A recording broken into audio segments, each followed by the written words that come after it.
Ngayon, may mga balitang nakakakilig tayo para sa Philippine Air Force.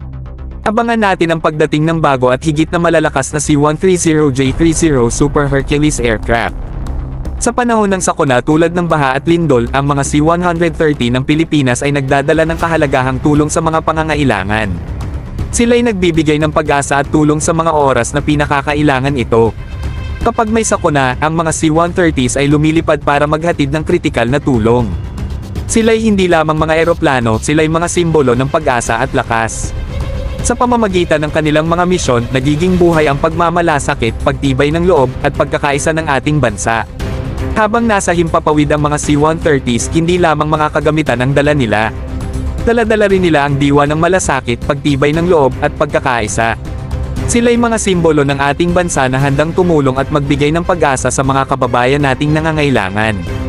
Ngunit huwag nating kalimutan ang malaking epekto ng mga eroplanong ito sa mga humanitarian missions.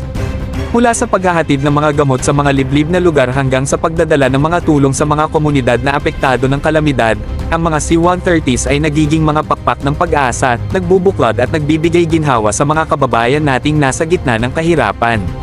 Tandaan natin na may kakayahan tayong magbigay ng positibong epekto. Mula sa pagtulong sa panahon ng pangangailangan hanggang sa pagpapalaganap ng kamalayan tungkol sa kahangahangang gawain ng ating Philippine Air Force, sama-sama nating makagagawa ng pagbabago at kabutihan.